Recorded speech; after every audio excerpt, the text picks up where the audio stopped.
never forget that warm April evening in 1940, when the first hint reached me that Cousin Willie had reappeared full-blown in the life of our little southern town of Fredericksville, Georgia. Until the moment he telephoned and invited me to supper, I hadn't even known I had a Cousin Willie.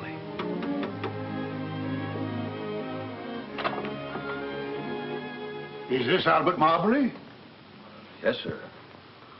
Are you Cousin Willie? I am. Come in, my boy, come in. It's good to see kinfolks again. I used to know you when you were no taller than a duffel bag. Emma, here's your cousin Albert. Good evening, Albert. Hello, Cousin Emma. I didn't know you were going to be here. Oh, yes. Nothing would do Will but that I must keep house for him. You know, we were just talking about you. I declare Will's as full of curiosity as an old cat and tried to catch up on everybody and everything. Let's see, Cousin Will, you're, Our mother's second cousin, Albert. Of course, I remember. Mom talked about you. You sent us a bolo knife from the Philippines one Christmas. I did? Sit down, Albert. Supper will be ready any time now. Thanks. You back in Fredericksville for good now, Cousin Will? Well, I don't know. I've only been here a week. Hardly time enough to decide whether this is a garrison or a bivouac area. But you're retired, aren't you? Yes, Uncle Sam has turned the old horse out to graze. What may I offer you to drink, my boy? Well, if Cousin Emma doesn't mind. Oh, don't pay any attention to me. Orderly? I guess a little whiskey and branch water, anything else you say. Yes, sir? Well, 98. Good evening, Mr. Hal. I thought you were working down at the depot. Well, yes, I was till the colonel mobilized me up here. Orderly, bring us 2 rum Tampicos. Yes, sir. Going to get them. It's a nice place you have here. Comfortable quarters. But we were speaking of my retirement, Albert. I confess I've been looking forward to it merely as an assignment to a new post. A new command means a new point of view, new problems, new solutions. You must have a lot of old friends around here, Cousin Willie, enough at least for a good Saturday afternoon poker game. Yes, this post is not wholly without its social aspects. But first, Albert, tell me about Fredericksville. Well, there's nothing to tell. It's just like any one of 100 towns in Georgia. What's the population now? Oh, about 30,000. How many voted in the last election? 4,000 or 5,000, I'd say. You mean 25,000 took no part in the action? Well, you know how folks are around here. Politics and polite society just don't mix. They mixed when your grandfather was a boy. Perhaps Fredericksville is neglecting its history. Yes, sir. That road out in front was the very road over which the late General Sherman was expected to advance on Fredericksville in 1864. But General Sherman didn't come to Fredericksville, Will. True enough, Emma. Why didn't he? Didn't he think our town was as important as Atlanta? Lots of folks around here have never felt the same about Atlanta since he passed us by, had they, Cousin Emma? You aren't still expecting General Sherman, are you, Cousin Willie? Every populated center is always in danger, Albert. Call in your sentries and the enemy appears. A community's history is its family tree. Swell drink, Cousin Willie. Mess is ready, Miss Emma. All right. Just bring your drink along with you to the table, Albert. No use letting supper get cold just because Will's wound up like this. No, my boy, Fredericksville didn't spring up like a mushroom overnight out of the molded earth. It was wrested by steady hand and steady eye from the reluctant wilderness, wrested from a British king's tyranny, wrested from Sherman, wrested from the noxious mire of defeat and reparations. It is for us, the living, my boy, for you and me and every decent citizen in the community to see to it that Fredericksville does not forget that. Yes, sir. Try to keep it in mind.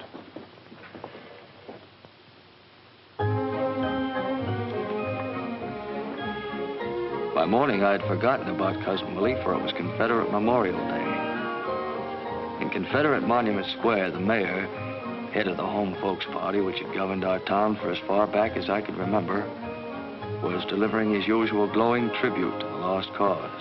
I yield to no man in everlasting pride in that gallant band of gray-clad heroes.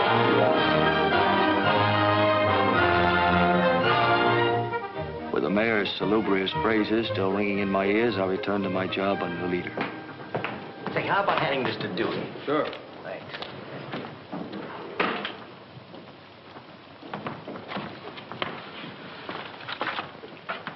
Say, Maybe this isn't going to be such a phony war after all. Give that an 8-column banner, Pete. Nazis sweep through Norway. You got a cigarette, Earl? Thanks. What about His Honor's tribute to the lost cause? Oh, yes. We mustn't let the war interfere with anything big like that.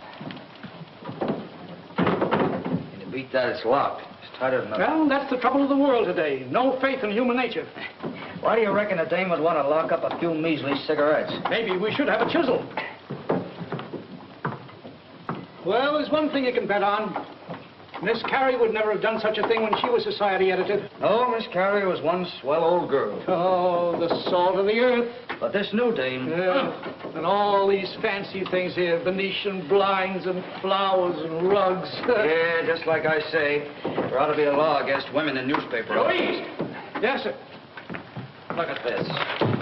How come that other paper up the street gets a full-page ad from Cromarty's and we only get 6 inches? Well, I'll tell you how it is, Mr. Hoats. I know. The news supports the City Hall, and the City Hall tells Cromarty's where to spit. That's about the size of it. Well, it's got to stop, boys. It's costing us money. I want the mayor's speech on page 1, you understand? Yes, sir. What else you got on the stove, Dewey? Well, the British are getting ready to pull out of Norway. No. I mean your locals. Oh, Doc Buden says they're going to change the name of the square. What square? Confederate Monument Square. Change it to what? Tulin Square, after old Pud Tulin. So they're going to name the square after that old crook. Hold up your story on that. Right. Eavesdropper. Maybe she doesn't understand that he was the founder of the Home Folks Party. I understand plenty. The way he lived on the city, the poor white relatives he kept on the payroll. Isn't there anyone around here who'll stand up for what he thinks? My father was still editor of this paper. You know, Dewey, that was another nice thing about Miss Carey. You never caught her sticking her nose into men's business. Oh, Miss Carey was sure restful. A credit to pure Southern womanhood if ever I saw it.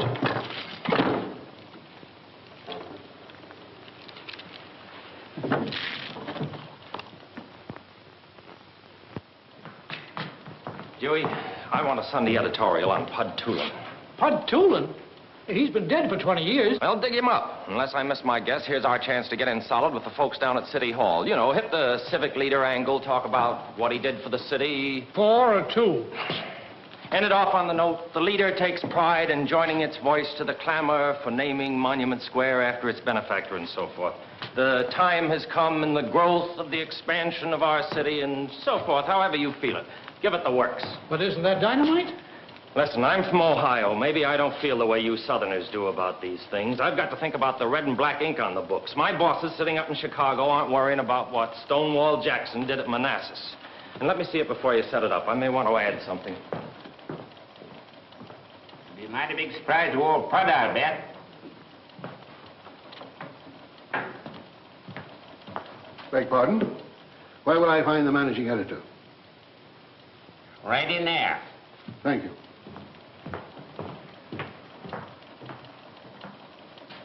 I'm Colonel Effingham, sir. W. Seaborn Effingham, Colonel, United States Army, retired. Good morning, Colonel. Take a chair. Thank you. You're visiting in Fredericksville, Colonel? Not at all. I was born in Fredericksville.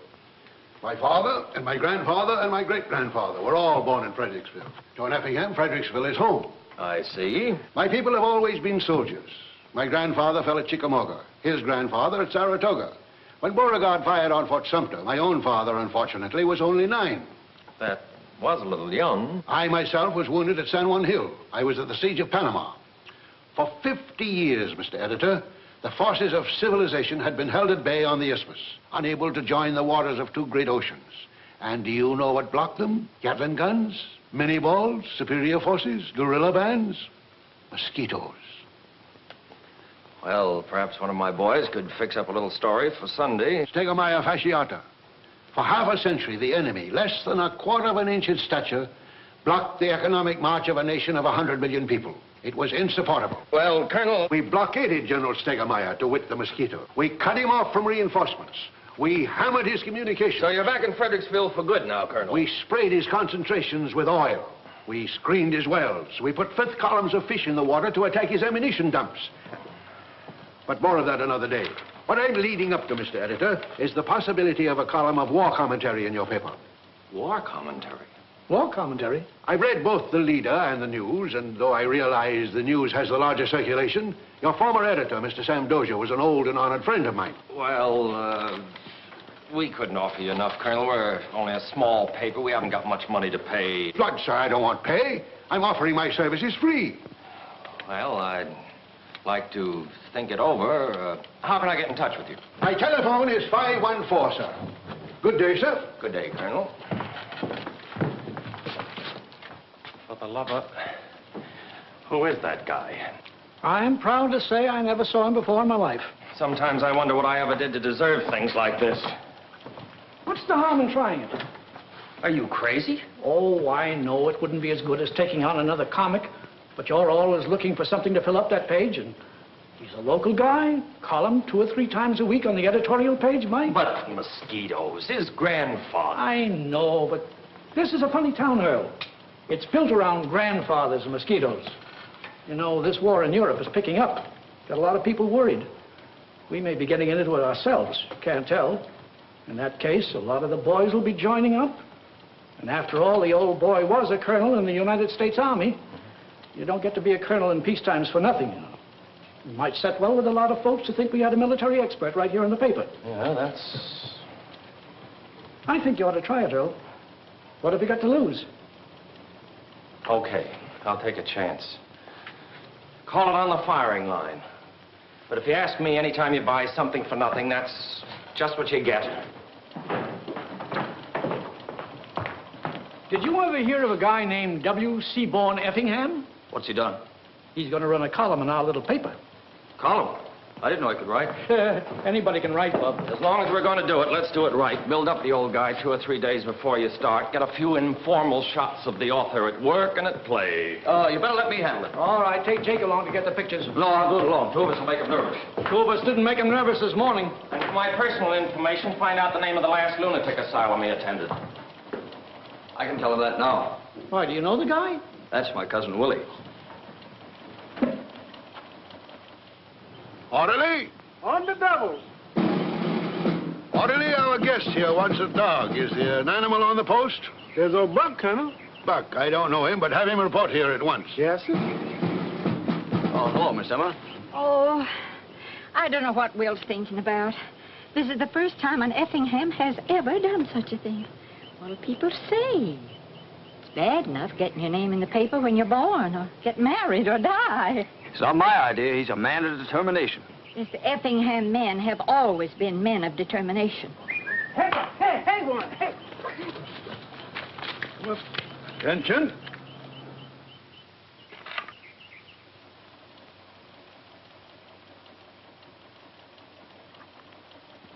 It's got reader confidence written all over it.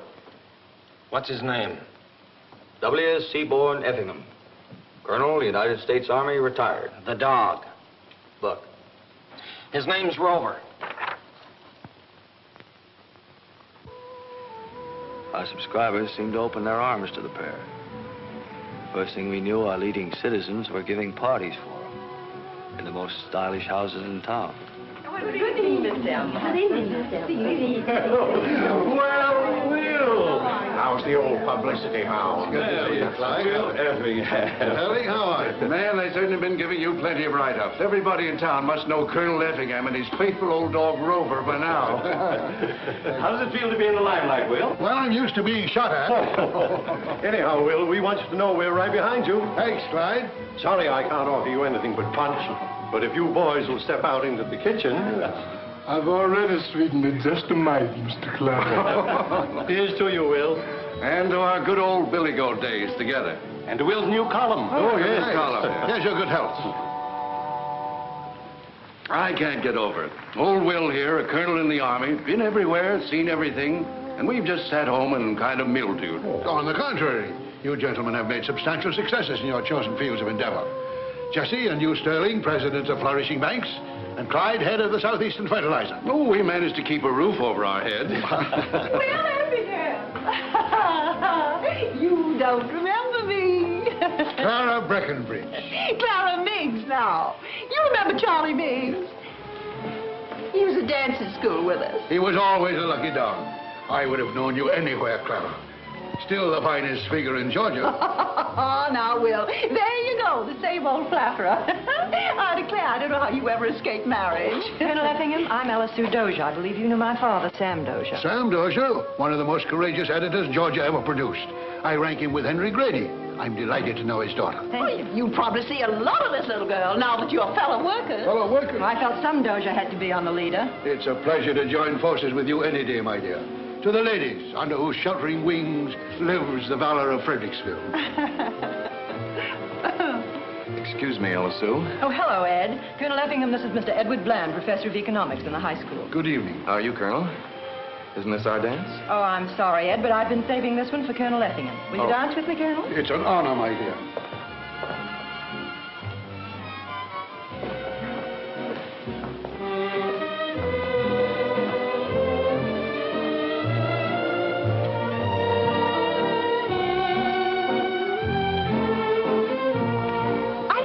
Sacrilegious.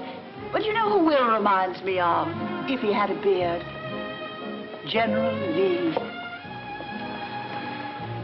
Yes, I can see the resemblance. But I'm afraid General Lee wouldn't lend his name to a column in the public print.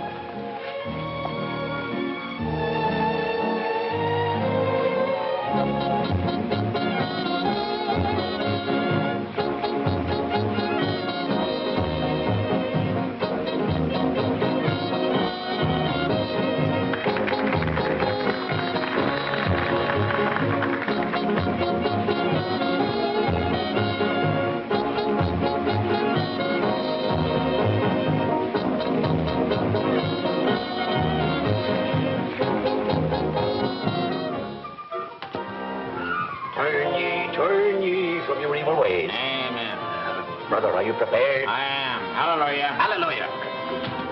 The end of the world comes, brother. Are you saved? I've been saved, brother. Hallelujah. Sin will ruin you. Hallelujah, don't I know it?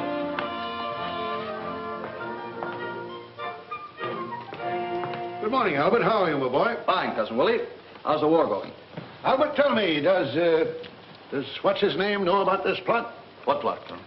The plot to name our Confederate Square after that carpetbagger. Well, I couldn't say. The information hasn't been made public yet. Well, let's go tell him. It's time for newspapers to unlimber their big guns. Well, I can't go right now. I have to write a story. Well, I'll go see him myself. Mr. Hoats isn't here. He had to go to Atlanta for the day. Well, surely there's a second in command. No, Mr. Hoats is the man you have to see. There's no hurry. Next time you're in town, why don't you stop by and have a chat with him? Yes, I'm sure he'll be glad to do everything he can. It isn't a question of doing everything he can. Our newspapers run for the good of the community, isn't it? Well... Isn't it? Exactly. Well, on, my boy. Good day, Sue. Then Cousin Willie struck. It was exactly as if he'd hurled a custard pie at the established government. The response to the town was quick and emphatic. What do you make of it? Doc, after all we've done for Earl Hoats, it's like finding a rattlesnake in your bureau drawer. Hello? Is this the leader?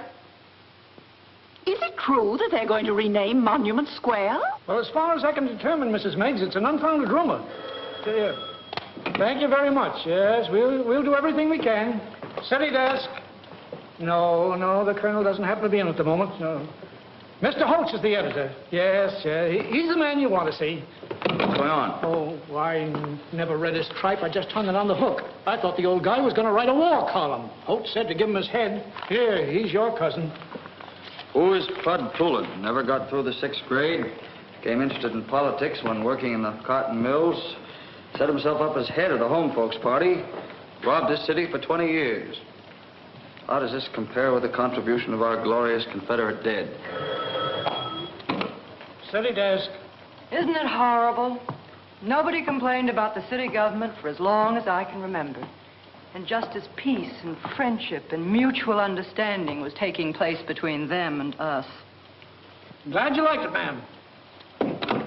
The United Daughters of the Confederacy congratulating us. Say, is this cousin of yours just a nut, or is he just a nut? Well, he doesn't understand. Trouble is, he's been in the Army for so long, he just doesn't understand the rest of the world. Give him a chance, he'll catch on. What are you and I going to use for money while he's catching on?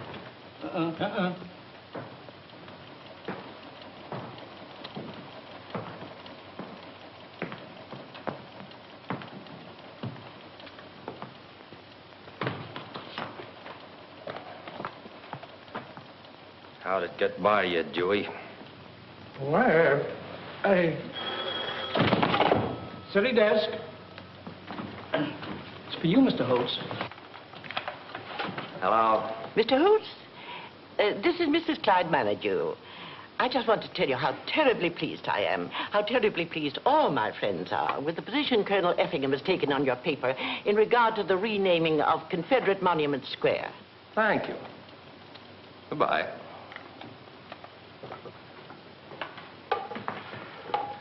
Have you heard anything from the City Hall yet? They wouldn't see it unless on the sport page. Seems to me, Mr. Hoats, that if this thing was signed by a special writer, it wouldn't necessarily represent the policy of the paper.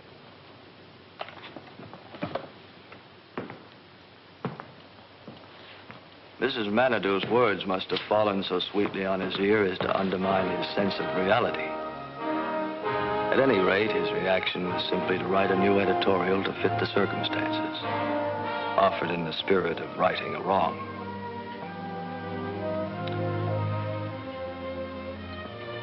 I read it with satisfaction as I ordered my sausage and hominy in the Manhattan Cafe.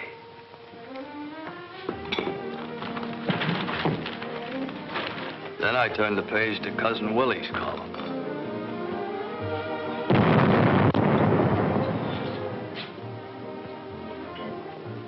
What's the matter? Coffee too hot? Listen, we shall not submit. It is not enough that we stand to the defense and hold the name of the square as it has been for near a generation. Let us improve the square. Oh. Picture, if you will, in a circle about that shaft of Georgia marble, 13 live oak trees. Wow. Ain't you feeling good, Al? Have you read what he's been up to now? Oh, I think that'll be nice. Nice shade. It's nice to see the leaves blowing in the summertime. Look, every year or two, somebody brings up the question of the trees. Well, where'd we be without trees? You want this place to look like a country town? Well, anyhow, I'm not going to do it. No use bringing the whole thing up again and trying to embarrass everybody. Well, gee, I never heard of a tree embarrassing anybody. What's the matter, Al? Are the begging burned? Now, did you ever read this little piece called On the Firing Line? Yeah, sure, but we always read it. Sort of a nicer fella, huh? Look at the dog. My wife, she carried it from the paper. What are you going to do about all those trees? Little something spent for beauty is a goodbye. Before I read what he says, I never know we had such interesting things in this town. You live in a place and you never know what happens way back. It makes you feel like somebody. You know, the old guy got something there.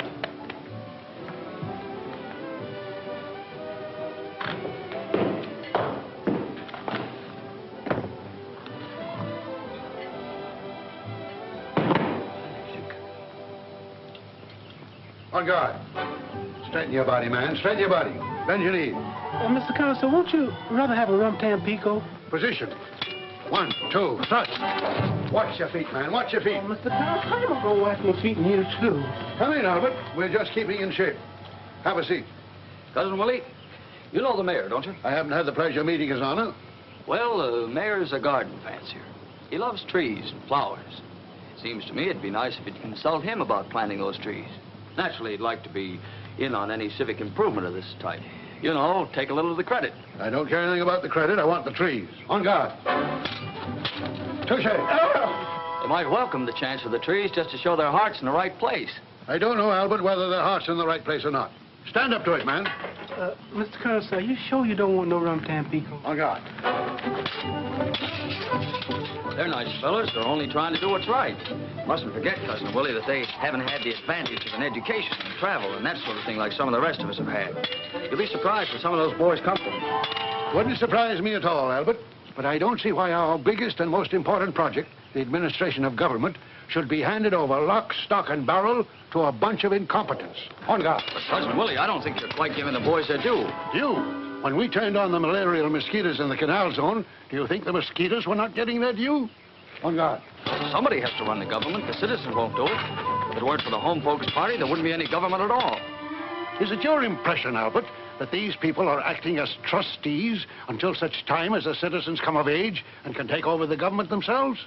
Well, anyhow, I think you ought to have a chat with the mayor sometime. All right, I will. Orderly, bring the car, please. Can I drop you by your office, my boy? Well, you're not going to see the mayor right now, are you? As soon as I can change my clothes. Well, there's no hurry, Cousin Willie. Any old time will do. Son, when you get to be 65, it's a good time to hurry.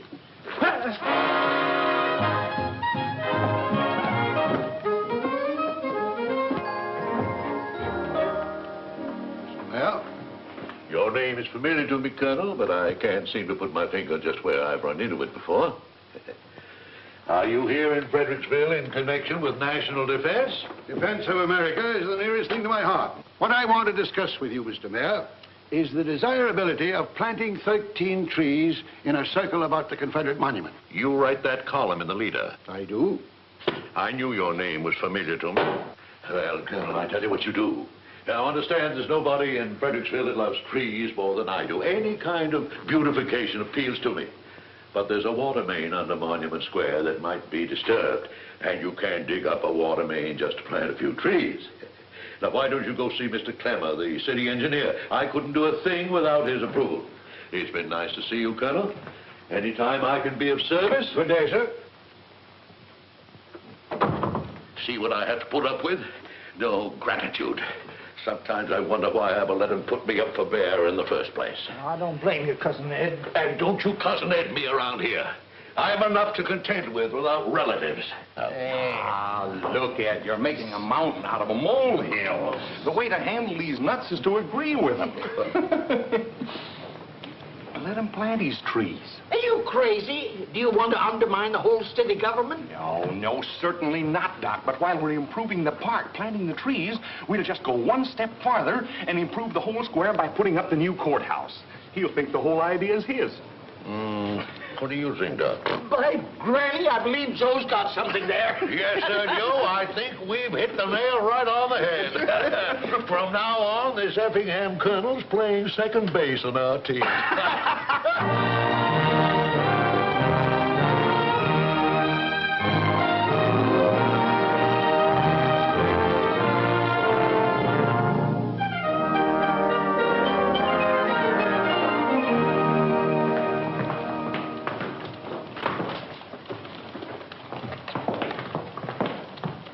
So you're going to tear down the courthouse? I have nothing to do with it. You could stop it. How? You could if you wanted to. Look, the old fire trap's about ready to fall apart anyhow. Well, how'd it wear out so quickly? It's been worn out for years. I just discovered it. Well, why didn't you keep it repaired? Look, why do you suppose I'd have anything to do with this? I just tell the facts. Oh, you tell some of them. Isn't it a fact that they've already signed a contract with Bill Silk, the mayor's brother-in-law, to build a new one? I don't know anything about that. Well, you ought to know. That's your job, isn't it? Say, what's the matter with you today, anyhow? I've got a slight case of moral indigestion. You don't understand. The old building's just tumbling down. The floor's unsafe, the stone's disintegrated, the roof's no good. Ah, you sound like somebody in Berlin describing democracy. Do you think every building that's 150 years old is tumbling down? Sure, and if it isn't, it ought to be.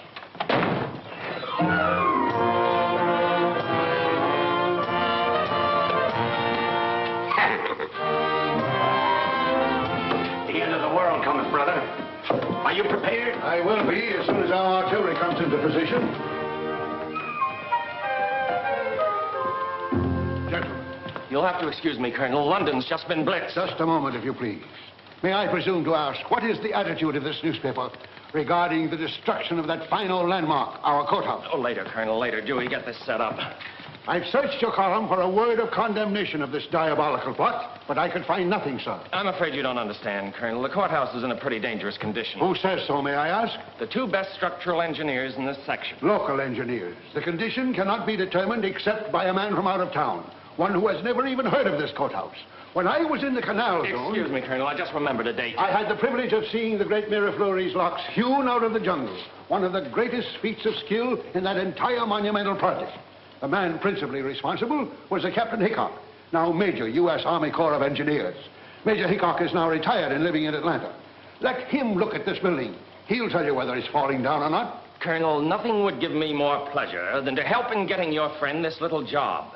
But no loyal citizen of Fredericksville wants to ask Atlanta anything. Besides, there's the cost of bringing him here. Good, sir. I'll get him here for nothing. Doesn't that imply a lack of confidence in the government? It certainly does. I've discussed this matter with a number of responsible citizens.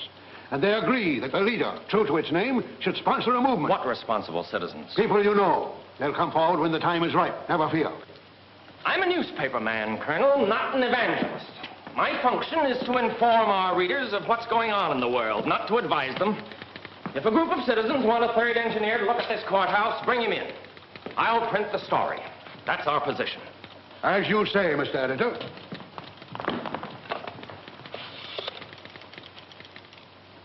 Long distance, please.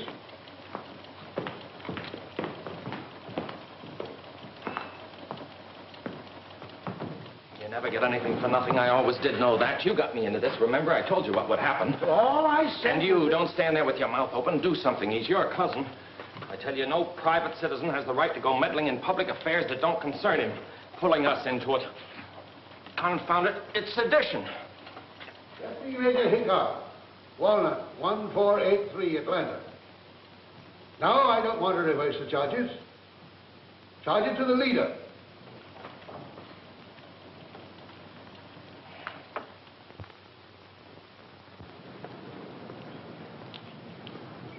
Naturally, we didn't carry any build-up on Major Hickok's coming to Fredericksville. But I was detailed to accompany him and the colonel on their tour of the building, just to make sure they didn't go into a huddle and fling us a fast one. Of course, if the major should happen to agree with the local contractors that a new building was needed, it was to be a page one story with a byline. I don't quite see how this old wreck rates a society column. I'm just here on my own. Curiosity? Interest. Trying to check up, Trying to make sure I won't draw any wrong conclusions. Possibly, or print them. How do I get up onto the roof? Right this way, gentlemen.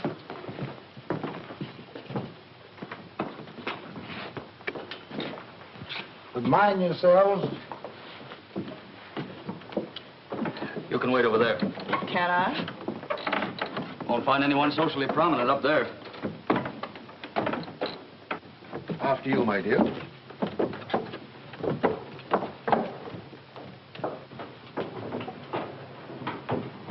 Fire up here? Way back, just after the war. War between the states? No, sir. That other war. Surface charm. I'd like to see the rope.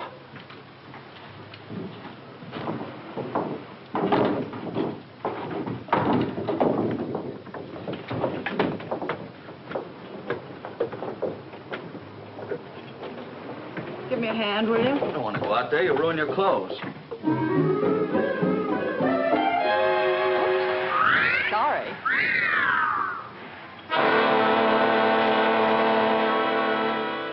What's the matter with that Effingham colonel, anyhow? Bringing in that old has-been engineer from Atlanta. Is he a red or something? Wait, let's get down to grassroots. What does this guy own? 5 acres in the country and a $500 Ford. But what sort of business is he in? Maybe we ought to inspect his plumbing. He's retired. What does he live on, then? Yeah, he gets a pension from the United States government. He's still got a water bill, hasn't he? Reformers are mighty touchy about water bills. Gentlemen, the question before us is the new courthouse. Exactly.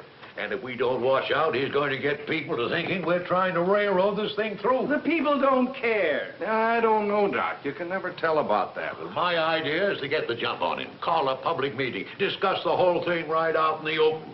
Show him we're not trying to hide anything. But, Ed, you're my brother-in-law, and the contract for the courthouse has already been signed. Don't you worry, Bill. You'll build it. We only want to do what's right and proper. Besides, how many people came to the last public meeting? Yeah, must have been 15, counting you and me. It's a good idea, Chief. Let the public get it off his chest. The public hasn't got anything on its chest but a shirt. Right, Doc. Suppose you call Hoats around the leader. Let him have the story. We set the meeting for a week from tonight in the courthouse in the Superior Courtroom. Think that'll be big enough, Your Honor? Well, it's not up to us to get a crowd.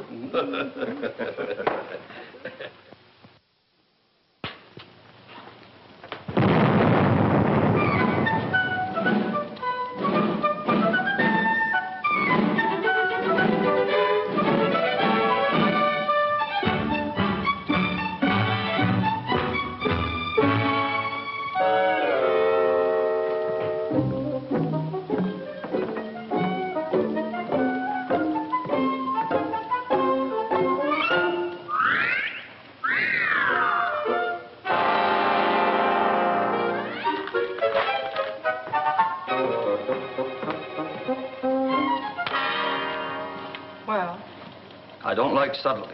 Maybe you like petitions. Petitions? Would you like to sign one? I would not. What sort of petition?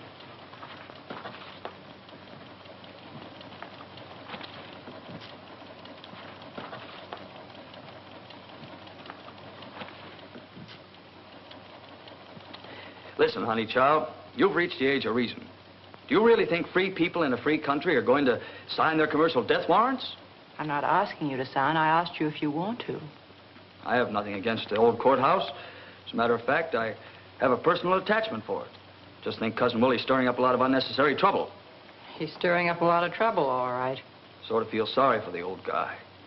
He's like a rabbit, bouncing out of his nice briar patch and leaping lickety-split across the field under the muzzles of 12-gauge shotguns. More like a rabbit to sit cowering in his nest. Put it on the desk, will you?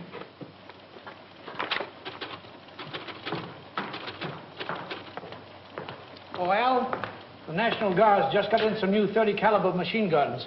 Go on over and have a talk with Captain Rampy, will you? See if we can get a little story for Sunday.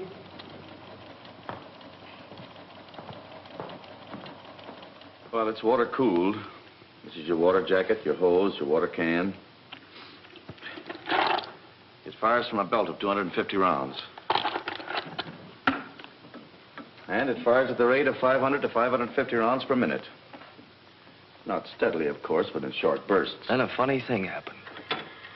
The captain talked and talked, but I didn't hear a word he said. Services from right to left, the transverse I just line. kept looking at that uniform and wondering how Ella Sue would like me in it. Well, here, this field manual will tell you all about it.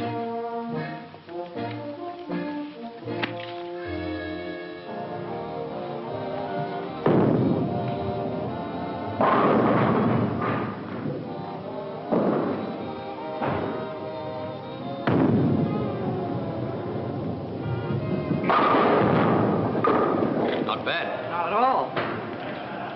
Well, Professor? How are you, Marbury? By the way, did I tell you... Tell me what? I've offered my services to the government. That's swell, Ed. You what? You are now addressing Private Marbury of the Georgia National Guards.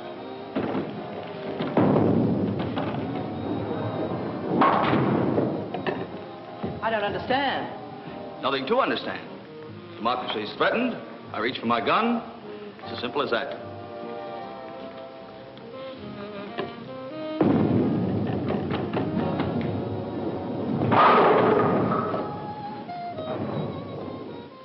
Funny that all of a sudden you should be so much more concerned about democracy than Europe and democracy in Fredericksville. My dear girl, what happens in Europe is directly connected with what happens in Fredericksville. You can't isolate our town and forget all about Europe.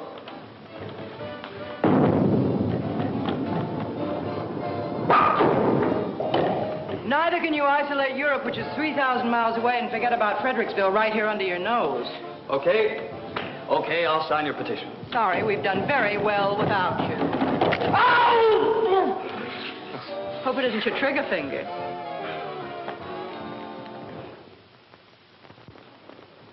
Thursday night was more fitting to moonlight and mint juleps than to public meetings. But to everyone's amazement, there was quite a turnout.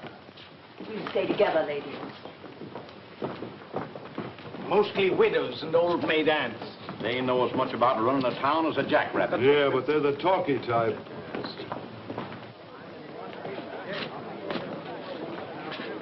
Well, there seems to be a scarcity of bank presidents and captains of industry. Where's Mr. Clyde Menadue? Probably in a dugout. He usually is when there's any shooting. Mrs. Meg, ladies.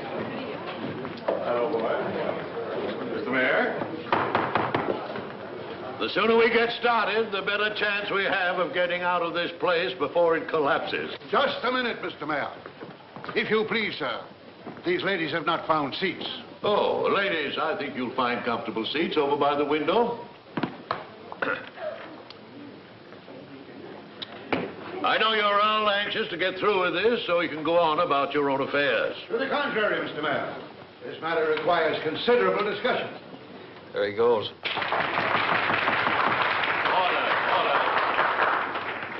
We've invited you here tonight, ladies and gentlemen, to express any opinion you may have as to the disposition of this old building. Now, I'm going to ask the clerk to put into evidence as Exhibit A the reports of 2 independent contractors who have examined the building. All so sweet and legal. Nice-looking couple. Lovely. From that report, ladies and gentlemen, you'll be able to see that it is not a question of what we would like to do with this grand old building. It's a question of what we can do. Mr. Mayor, before presenting a petition to repair this building, I'd like to have your permission to read a report on the state of this edifice. A report by Major Anthony T. Hickok, United States Army Corps of Engineers, retired.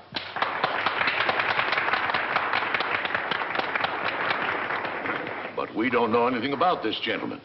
You've heard of the Miraflores locks, I presume, sir? Why, no, sir. I don't think I've ever heard of that particular brand. Have you heard of the Panama Canal?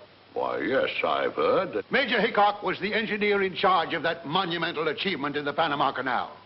He's examined this building from top to bottom and has filed his report. Has this man a license?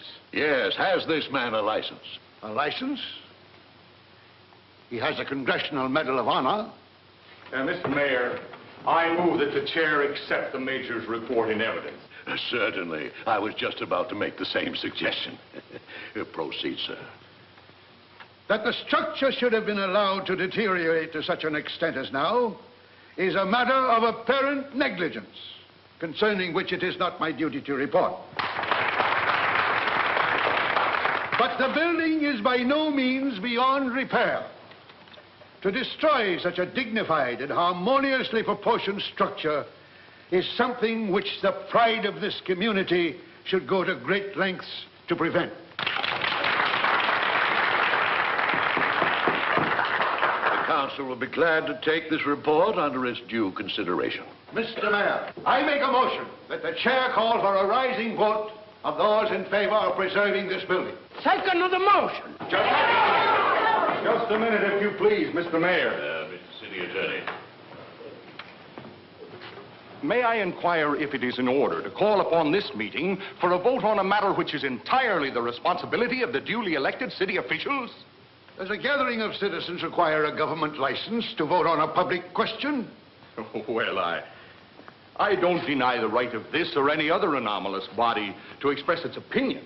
But that opinion must not be forced upon the council, which has had the benefit of the advice of competent engineers, known and respected by all of us. This is not a matter in which a pressure group should try to enforce its will. This building doesn't belong to the city council to dispose of as they choose. It belongs to the people of the city of Fredericksville and the county of Fredericks. 500,000 strong. I'm afraid the gentleman's idea of our population is as exaggerated as some of his other ideas. The figure is highly conservative, sir. This courthouse doesn't belong merely to the citizens of today, but of yesterday. On the steps of this building, General George Washington addressed the citizens of Fredericksville. In this very room, the delegates from the young state of Georgia assembled to ratify the federal Constitution. This embodiment of our common memories is a symbol of law and order and of democratic procedure.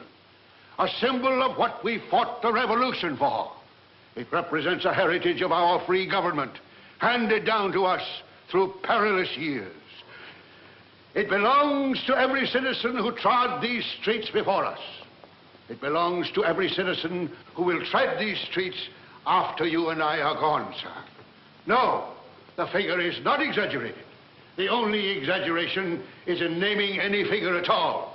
For the owners of this building are as impossible to number as the generations yet unborn.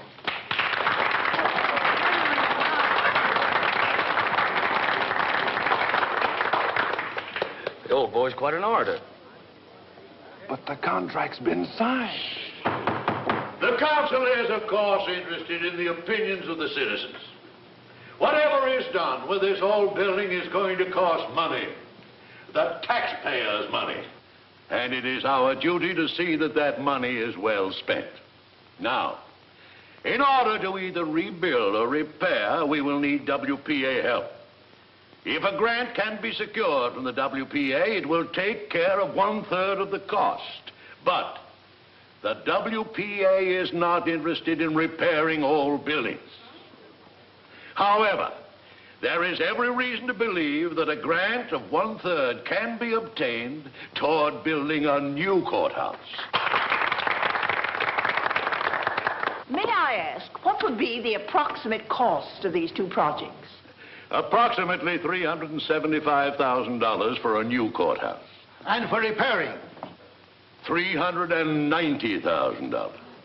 You mean to say it would cost $15,000 less to build a new courthouse than to repair this one? $15,000 on the face of it, ma'am. But when you add to that saving the $120,000 that the WPA will probably grant, you have a total saving to the taxpayers of something like $150,000. Preposterous. What kind of repairs would cost $390,000? It's all contained here, sir, on the report of the architect, which unfortunately is too long to read. This building should be preserved, no matter what the cost.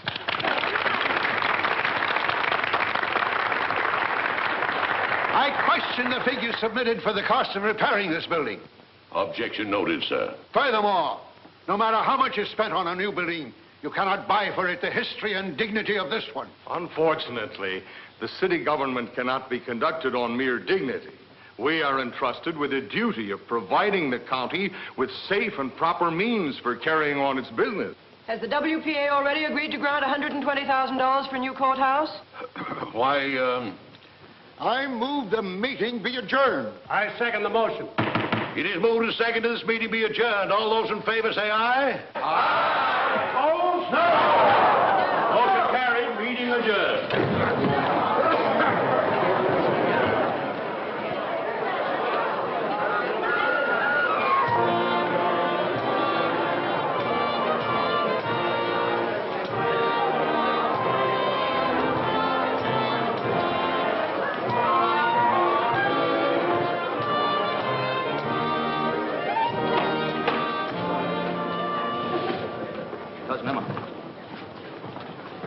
This means he's going to lay off.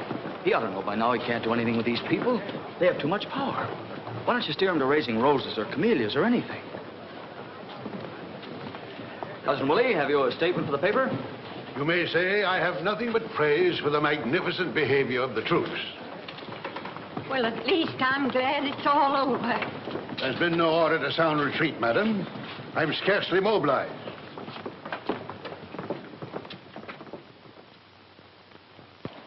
Write an editorial to go with it. Something like, since the WPA refuses to aid in financing the repairing of the old courthouse, even the most sentimental citizen will be practical enough to realize, and so forth and so forth. Lay it on thick. Hey, Chief, look at this. Full-page ad for Sunday from Cromarty's. Good boy. Yeah, well, don't thank him. Thank your pals down at City Hall. They passed the word to Cromarty's. You see, that's what comes of playing ball on the right team. See to it we keep on doing that. City desk. For you, Mr. Hoats. Atlanta calling. Hello? Colonel Effingham speaking. It's him. Yes, Colonel? Your cousin. In other words, sir, the local authorities seem to be suffering from a considerable misapprehension. The WPA has, 1, not agreed to aid in the building of a new courthouse, and 2, has not refused to aid in the repairing of the present structure. In fact, the WPA has not even been approached in the matter. Therefore, since it was this misrepresentation regarding the attitude of the WPA that caused the citizens at the recent public meeting to hesitate as to how to cast their vote, I insist, Mr. Editor, that you demand a new public meeting. I'll inform the mayor of your suggestion, Colonel. That's the best I can promise. Goodbye. Give me strength. What are we going to do with him? Why don't the officials do something? Is the whole country headed for chaos? Is he trying to start a second party here with all the wastes of campaigns? Why, some of these people have been in office since they got out of the 5th grade. They know their job. Is he trying to turn them all out on the street? You're not going to print that, are you? If we don't, the news will blow it wide open, especially when they see what we got from Cromarty's. Al, go and tell the mayor we've got to run it. Maybe they can think of something. Who, me? He's your cousin. Why did he have to come back here? Nice and peaceful and contented. Couldn't he stay in Panama with General Stegomaier? To wit, the mosquito. Your identification tag. Oh, hello. Mrs. Meggs, you know Mr. Marbury, one of our bright young reporters and one of our most patriotic citizens. Oh, yes, of course. You're a relative of my very dear friend, Colonel Effingham, aren't you? Sort of. They're devoted. Hey, Al.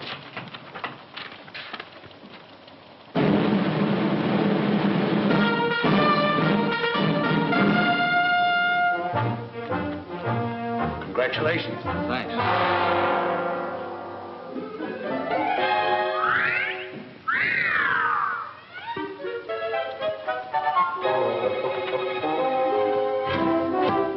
The town took it like a man.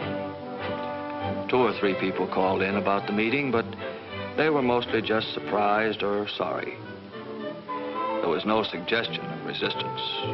My dear, the fault lies with the High Command. We made the tactical error of withholding our reserves too long. The time has now come to throw in our storm troops and our capital ships. Then you're not discouraged, Colonel? Discouragement has no more place in a soldier's equipment than an inner spring mattress. To our capital ships. Full speed ahead. And as Admiral Farragut said, you know, about the torpedoes.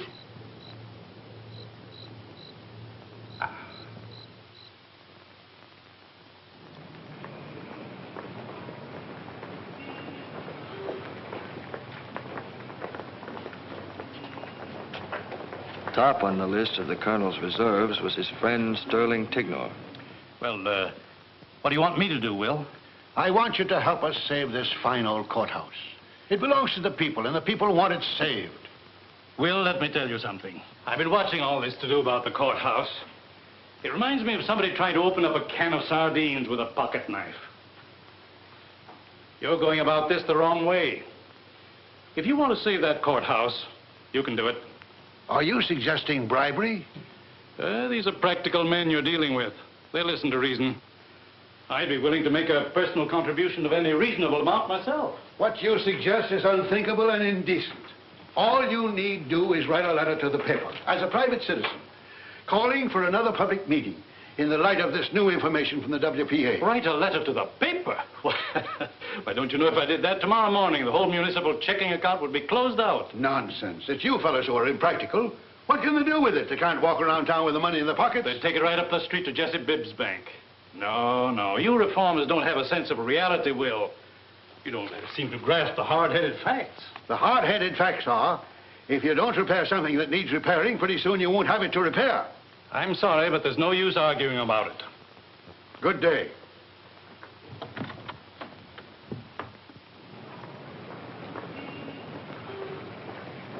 I'm sorry, Will, but you're making a mistake, a great mistake, to antagonize these people. Antagonize? Do you advocate appeasement? No, but what you're proposing is that I stab my stockholders in the back. And that, I'm most assured, he will not do. What about all the widows and orphans who own stock in the Bank of Fredericksville? Fudge, sir. What about all the widows and orphans who own stock in the city of Fredericksville? What are you afraid of, man? No citizen has anything to fear from a politician. The young men of this town will be going off to war soon. They've volunteered to serve their country in time of war. When they come home, they must be prepared to volunteer to serve their community in time of peace. To confront every enemy of progress wherever he shows his head. What sort of example are we going to set them? I'm sorry you won't see this realistically, Will. Idealism is all right in its place, Idealism is everything, Jesse. Without it, you go stumbling along in the dark day after day. It's your match in the Dark Tower. Oh, romantic, then, whatever you want to call it. There's nothing more romantic in any of us than to think we are not romantic. We are such stuff as dreams are made on. Well, never mind. There's one man in this town who sees things the way I do. Clyde Manitou. He can buy and sell a lot of you bankers, and you know it. I let him call the tune. We'll see if you fellas dance. Yes, sir, I should have consulted Clyde Manitou in the first place. He'll put a stop to this invasion.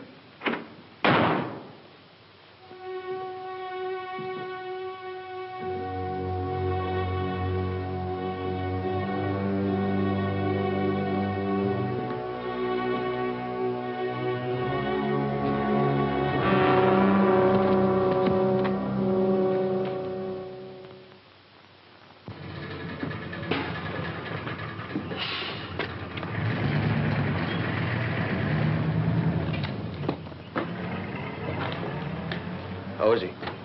Mighty poorly, Mr. Al. Where's Miss Emma? She's inside. Oh, Albert, thank goodness you've come. Maybe you can do something with him. Any change, Cousin Emma? No, he just sits there staring out the window. Ever since his best friend, that Clyde Manidew, turned him down, the whole fight seems to have gone out of him. He just can't understand it. Clyde Manidew, of all people. Have you been able to make him take his medicine? Yes, that's what worries me. He takes it without hardly any fussing at all. And you know how cranky he used to be about medicine. It's not like Will to give in so easy. Could I see him? Yes, go right on up. Maybe you can do something with him. Oh, stop playing that thing about he can't hear himself think around here. I ain't playing nothing, Miss Emma. I ain't touched it since the Colonel... Well, then play it. Stop acting like there was a funeral in the house.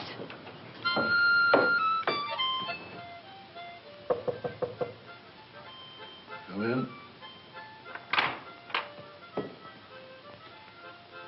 Hello, Cousin Willie. Step in, Albert.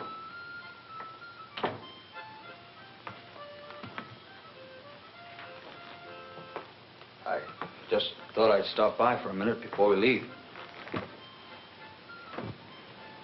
Leave? Yes, sir. Company's pulling out at 9:30. Forgive me, my boy. I'd clean forgotten it. I'll be there. Oh, no, Cousin Willie, you mustn't do that. You better stay here and take care of yourself. Albert, I made the unpardonable error of overestimating the quality of my reserves. Oh, you mean Manitou and that crowd? Well, that's not as bad as it looks, Cousin Willie. No, Albert. There's only one phase of this whole campaign I can look back on with satisfaction. When I first saw you again, I must say you seemed as indifferent to the fate of Fredericksville as all the rest. But after you began to consider the life story of Fredericksville and realized the toil and blood and sorrow that Fredericksville had grown from, your indifference began to leave you. And you enlisted in the National Guard. Sure, Colonel, but... Now that we've come to a time of new growth when toil and blood and sorrow are again called for, I'm proud, Albert. Proud that you stepped forward among the first. The same is true of your comrades in arms. I didn't do anything, Cousin Willie. They just drafted me anyway. Albert, I want you to have this. Oh, no, Cousin Willie, I couldn't take that. This was the first wristwatch in the Panama Canal Zone. It hasn't lost a minute in 34 years. Gee, Cousin Willie, that's swell. I should like to think of it carrying you into action. In action, my boy, timing is very important. Thank you, sir. Well, I guess I'd better be shoving off. Goodbye, sir. Goodbye, my boy. God bless you.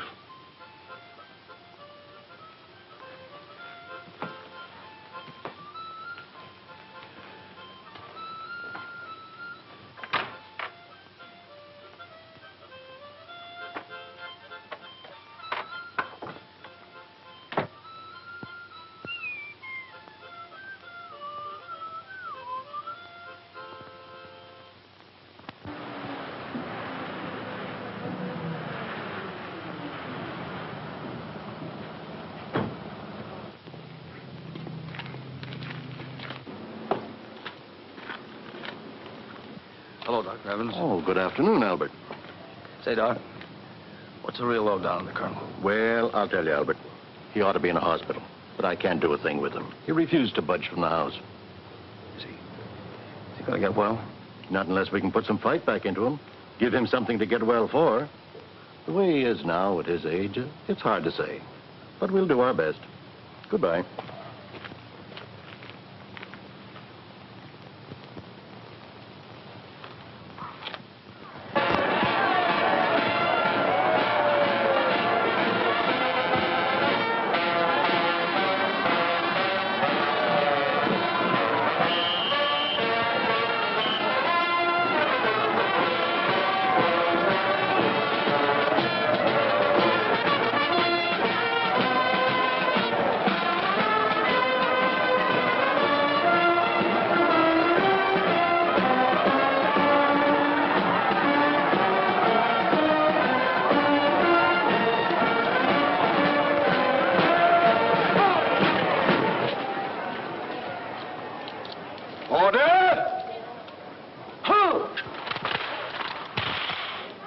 Wait! Please! First Sergeant.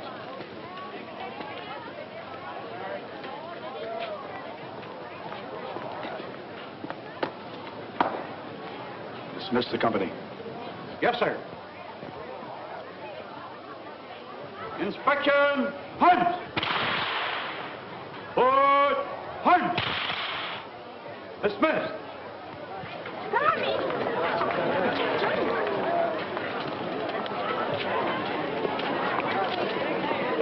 Hello? So you've come to cover the story, have you? Well, you don't think I came to see you, do you? Ella Sue. You want something to eat, soldier?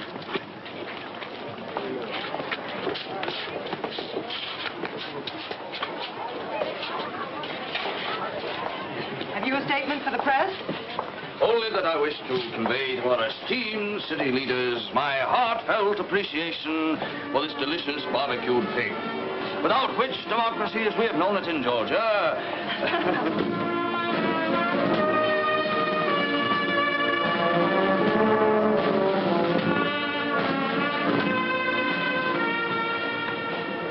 You know, I think you ought to hang a service star on the door of the society department. Why? You got me into this. Me? Thought you'd like the uniform. Oh, Albert, this is so sudden. Remember that day at the courthouse, up in the catwalk, when wind blew your skirts up? Well, Albert, how sweet of you to notice. I guess that was a turning point in my life. Oh, I'd seen your legs before, but they never impressed me as being anything unusual. Just one of the mill. Suddenly, I realized there was something about them that didn't seem to fit in with that fresh little dame in the office who hid her cigarettes.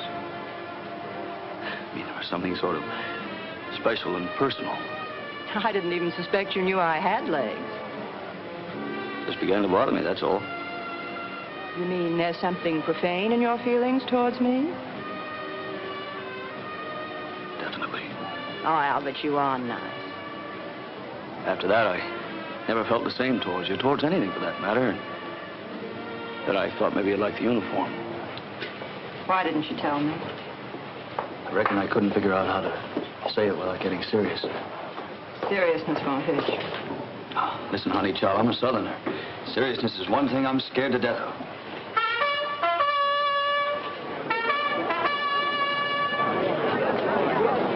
Ladies and gentlemen, it is my privilege and distinguished pleasure to present His Honor, the Mayor.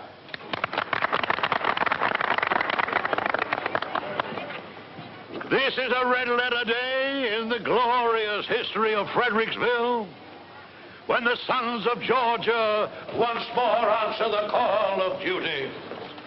Words fail me to express the gratitude that we, the citizens of this community, feel for you young men who are going forth like your fathers of old to preserve and protect our way of life and the ideals of government of the people, for the people and by the people. Some of you may even be called upon to make the supreme sacrifice in defense of our ideals and our homes. But boys, I want you to remember this. You can always count on the folks at home. And when the war is won, you come marching back in triumph, you'll find the home folks right here waiting for you. And the home folks party.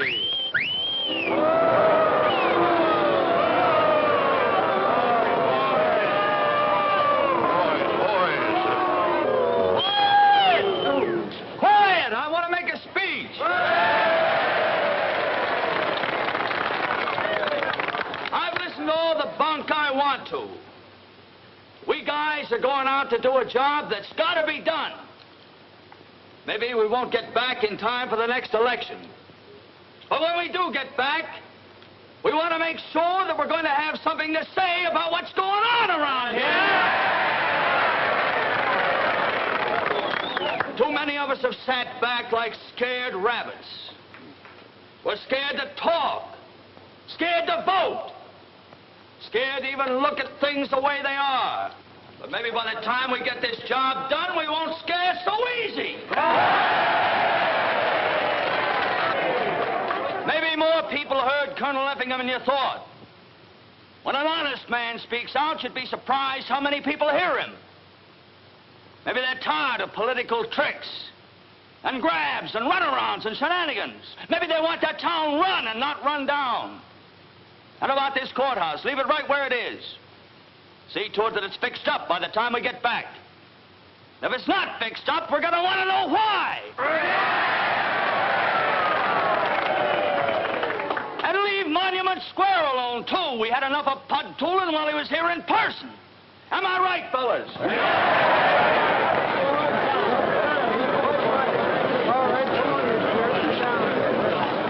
All right, what's your answer, Mr. Mayor? We want it straight. Boys. And we want it right here in front of the whole town, so there'll be no stalling. Well, Come on!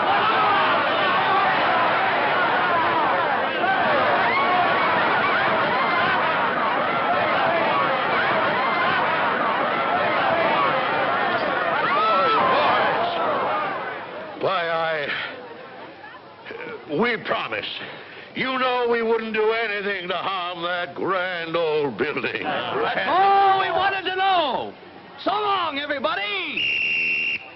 Forward. Goodbye, Allyn. Darling.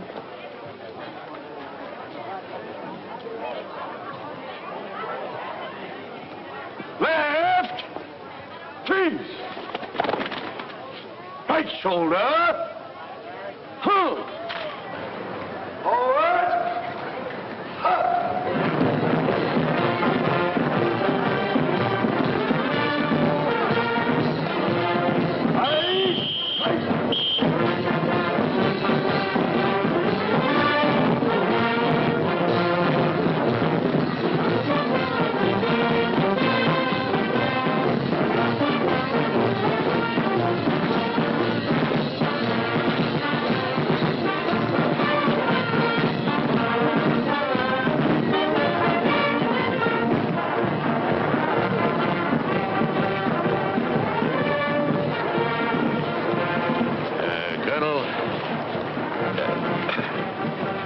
I'm sorry, Will. I was wrong. From now on, you can count on Meek. And the others, too. Yes, Will. Good luck, Will. Colonel, you want to hurry and get back on the job? We need you. Colonel? Great column, Dewey. I always said so. Oh, that's right, Earl. You did. Always.